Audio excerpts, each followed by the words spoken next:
Hey, so I know it's almost a taboo for people in our society to talk about money, investing, and especially numbers, but on this channel, we're actually all about that. And so today we're going to be talking about the question that many of you have been asking me the most, and that is, where do I put my money? How do I invest? And what companies do I buy? And so I actually did a little bit of research for you and came up with the idea for this video, which is the top, 4 or 5 best investments that I'll be making myself in 2021. Now, I won't guarantee you millions of dollars after watching this video, but what I do want to promise you is that if you watch this video in full, you'll get a better understanding of some of the different types of investments available to you that you might have not previously thought of. You also get some inspiration for where to put your money and really just build a solid foundation that will allow you to become financially independent one day. Now, so without further ado, let's just jump straight into the investments that I'll be making in 2021. And the first one is actually, in my opinion, the most crucial out of all of them. And if there would be something that 2020 has really taught us, and it's something that I've never considered myself, it would be having an emergency fund. Okay, so setting up an emergency fund isn't something that I would actually consider because my parents actually always had my back in case of some financial distress. And I guess this is something that didn't really teach me much about money. And 2020 has been pretty rough for a lot of people, a lot of my friends, with a lot of companies going out of business and people losing jobs.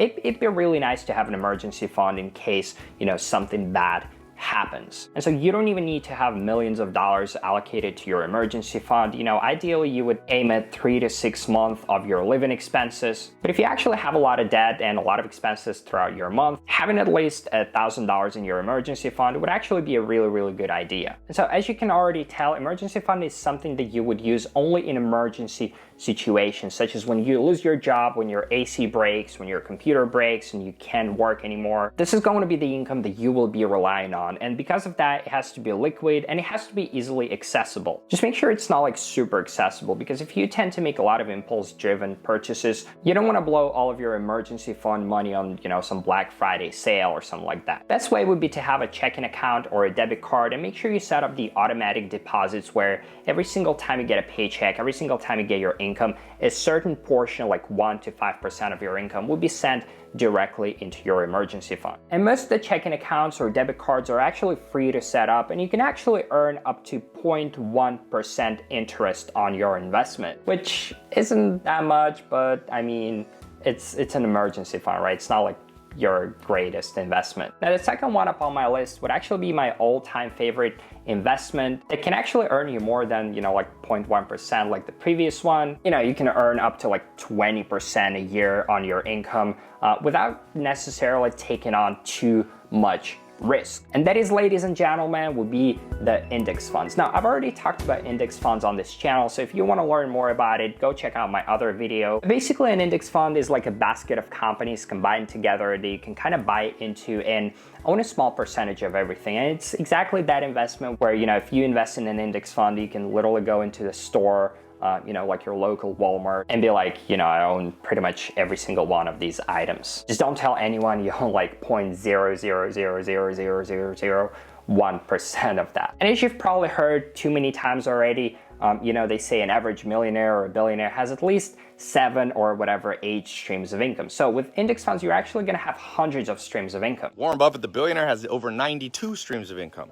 And those are going to be pretty good in terms of return. Like I mentioned, you can earn up to 20% without necessarily taking on too much risk, if you know what index funds to pick. Index funds are usually passively managed, which means there's no like a guy who manages your portfolio of investments and stocks and things like that. It's a basket of companies that already replicates a particular industry or a particular sector or country or whatever it could be. And so it's especially good for people like myself who think investing in stocks is too risky or just don't have too much time doing research and picking individual stocks. And by the way, if you didn't know, fun fact, 99% of everyone who does stock picking or actively manages their portfolio, 99% of those people lose to simple index funds. So if you know, what makes you think that you would be a great stock picker who would actually beat the market or the passively managed fund? Anyway, so the index funds that I strongly consider, and I just want to emphasize that word consider, not recommend, consider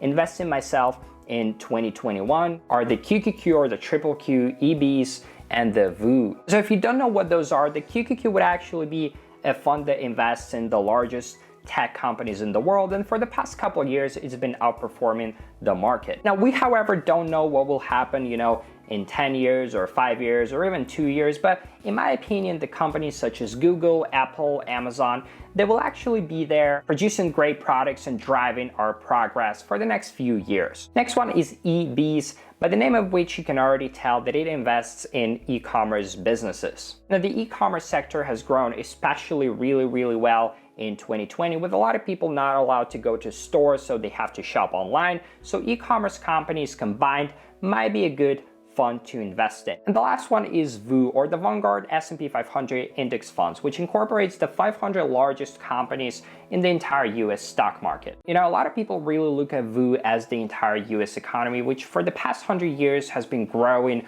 on average at about 8% every single year. And that is exactly the fund that, according to Eugene Fama, a Nobel Prize winning economist, the majority of active investors out there have not been able to beat in the long term. So if you're really thinking of not just preserving your money, but also growing them in the long term, VU is something that I would recommend looking into. In fact, this is what Warren Buffett himself recommended to everybody who doesn't know anything about the stock market. And so the way I recommend investing into index funds is through the Roth IRA, where you can allow your money to grow tenfold without paying any capital gains tax. Now, so number 3 on our list is setting up a high interest savings account. And this is actually the first place where my money goes to once I get a paycheck or once I get money from my business. And I know a lot of people, they like storing their money under their mattress or under their pillow or digging them into the ground. But if you're actually keeping your money at home, you're actually losing to inflation, which has historically been on average at about 2% every year. So instead of losing 2% every year on your money, why not get at least some sort of interest that would at least make it a net zero gain for you, right? And so high interest savings account is really where I send most of my money before I allocate them onto different investments or things like that. And so most of the traditional savings account, they actually suck because they either require a minimum monthly investment, charge you a monthly fee of like $25 to like $100, right? And after all, most of the traditional savings account only pay you an interest of like 0.01% every year, which is absolutely ridiculous. If you go to like Bank of America or something like that and you look at some of the different savings account, you'll see like max 0.1%, right? Which is totally insane. So instead what you can do, you can go out there and find a bank that requires a $0 initial investment, that charges you a $0 monthly fee, and that actually pays you about 1% at least. And so by holding some of the proportion of your entire portfolio in the high interest savings account, you actually get to diversify because, those money that you store in high interest savings account are actually very liquid. You can actually withdraw them anytime you want. And so that way you get to kind of diversify your investment and make it a bit safer. And so like I mentioned, there's like a gazillion of different banks that you can go to and set up your high interest savings account with $0, zero initial investment. So one of the places that I would go to is the Citibank, which I think is very legit because Citibank has been around for years. And so the risks of the Citibank high interest savings account failing anytime soon are actually very, very slim. So it's kind of a safer place, but really just go out there and find a high interest savings account in your area, find a good bank in your area, and put some of your money into it. So number 4 is actually my favorite, but also the one that requires the most time and is actually the riskiest one. But unlike the high interest savings account or the investment that can pay you up to like 10 or even 20% every year, the returns on this investment are actually unlimited. And that is actually starting a side hustle or starting your own actual business. And this is especially the best investment for anyone who's in their 20s or even in their like 18 or 19 years old. Because look, right now you got a lot of time, you got a lot of opportunities to learn, and you don't have anything to lose, right? You don't have a family, you don't have a house, you don't have a mortgage. So you can actually be a little bit riskier with your money compared to like people who are in their 50s or 60s who are about to retire and actually need a lot of money for retirement. So I believe 20s is the best time to get into the business and start your own side hustle or learn a skill and learn how to monetize it. And so starting your own business is actually where most of the gains happen. And so I'm actually not a huge fan of those popular buzzwords such as SMMA, drop shipping, Amazon FBA. That is, however, not to say that those businesses don't work. They actually do work. and the returns you can get on them are pretty significant. But what I do like the most is actually learning a particular skill, or actually not even learning, mastering a particular skill that you're really, really passionate about, and then learning how to monetize it. And so that way, not only you'll be doing whatever you like for the rest of your life, but you'll actually get some pretty good income, so you'll be happy twice as much. And so that actually brings us to the number 5 investment that I'll be making in 2021, and that is investing in yourself and building a stack of skills that will allow you to grow for the rest of your life. Now, I myself go really, really hard on different online courses and training programs and mentorships because I like the traditional educational system where you just learn a lot of theory, unless you're like a doctor or like a lawyer. Learning from different mentorship programs and actual practitioners is the best way to master a certain skill. And if you don't know what skill you want to learn, there are thousands of skills that everybody has to master. You know, those skills such as sales, communication, ads, running traffic are the ones that you will need in pretty much every business and every other area of your life. And so I myself have spent thousands of dollars in different online courses in the past. And so most of my gains, most of my financial returns happen because of those courses, not because I went to like a university or something. That's not to say that university